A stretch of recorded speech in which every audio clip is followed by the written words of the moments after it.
Sortir à Paris sera au Salon Zen le 29 septembre, première date du salon, jusqu'au 3 octobre, notamment pour rencontrer Danny Dan de Bex.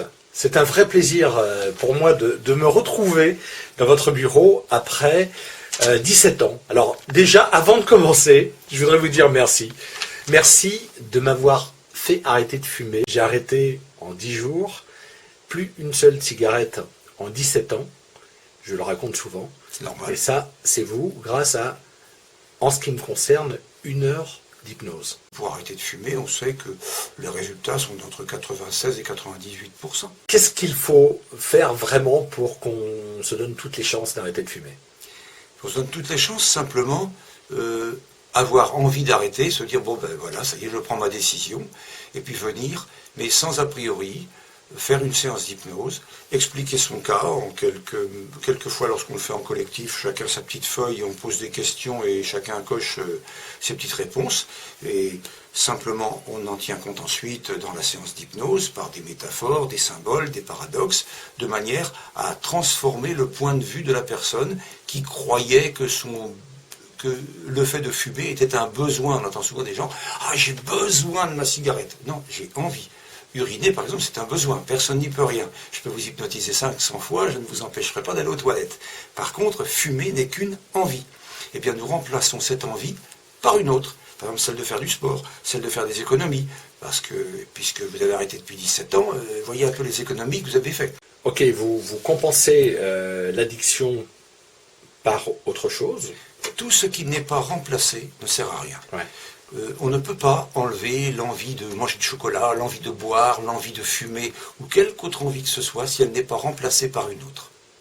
Toute idée agit en nous tant qu'elle n'est pas annulée et remplacée par une autre plus puissante. Et même ce que nous avons oublié continue à agir en nous. Donc, nous devons le remplacer.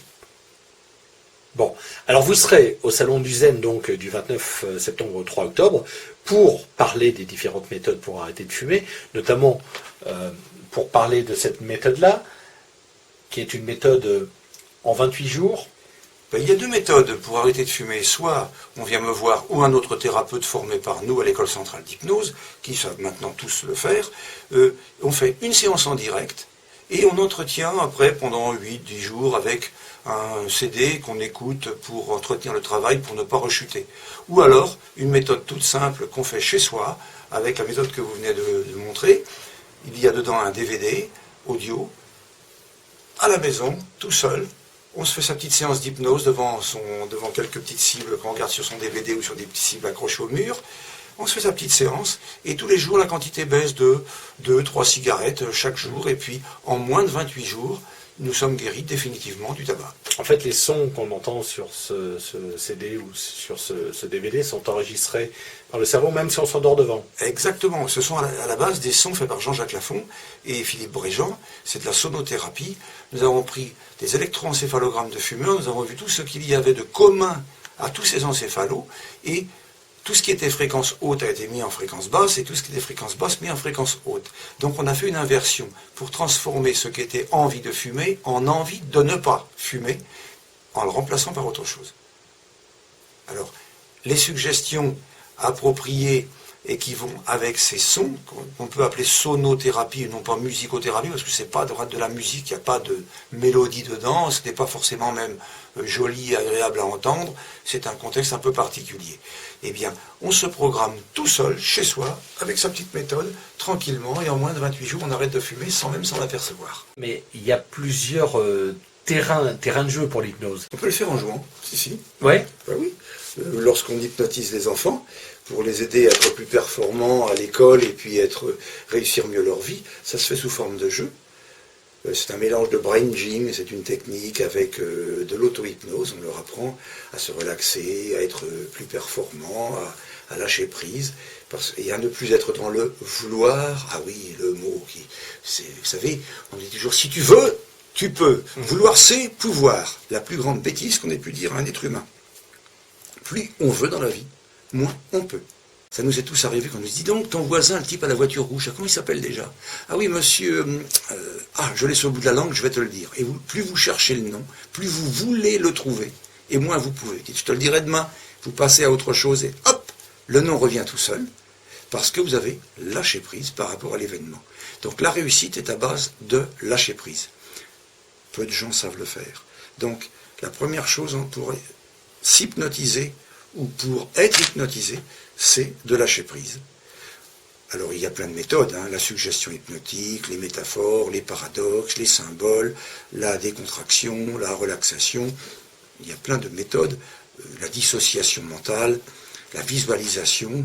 Il y a plein d'astuces et l'idéal pour un résultat optimum, c'est le mélange de plusieurs des astuces. Et c'est vrai que vous agissez sur plein de choses.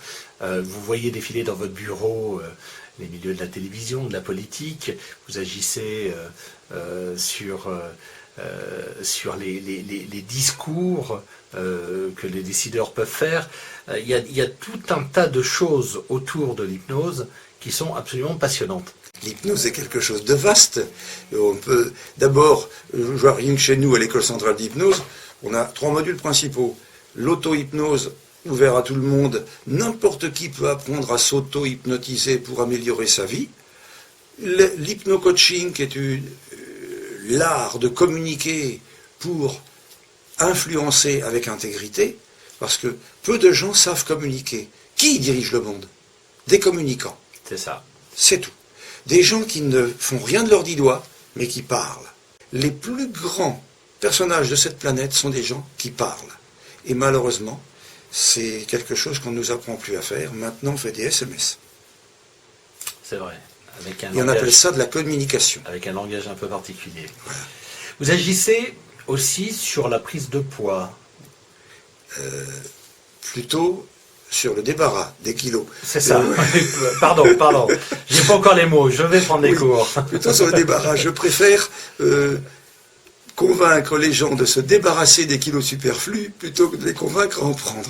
Quoique nous en avons quelques-uns, des anorexiques, qui viennent parfois pour en prendre aussi. Quand on vous écoute, on se dit, bon, effectivement, je ne vais plus faire un seul régime et je vais faire de l'hypnose. On sait que, puisque c'est passé dans Science et Vie, c'est passé dans plusieurs magazines, les 17 régimes les plus connus au monde, on n'a pas trouvé un seul qui ait une efficacité long terme.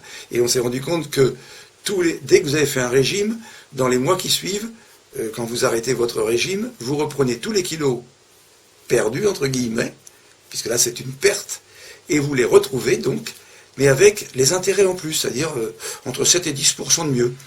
C'est sympathique. Pourquoi? Parce que le travail n'a pas été fait en profondeur, les causes profondes de la prise de poids n'ont pas été traitées.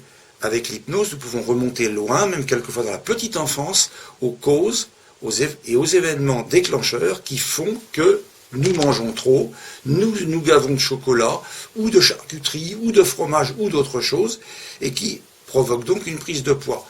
Si nous n'attaquons pas les causes et les éléments déclencheurs, ça ne sert à rien. Un régime n'a pas d'efficacité. Donc comment vous procédez? Vous reparamétrez donc la personne qui est hypnotisée, la reparamétrez de quelle façon? Eh bien déjà, en lui faisant faire une dissociation. Dissociation mentale, dissociation temporelle, dissociation des deux cerveaux, le conscient et l'inconscient.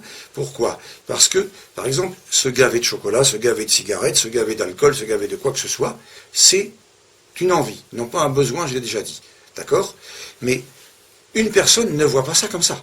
Elle dit, j'ai besoin de mes 7 heures de sommeil, j'ai besoin de mon chocolat, j'ai besoin de mes cigarettes. Non, j'ai envie.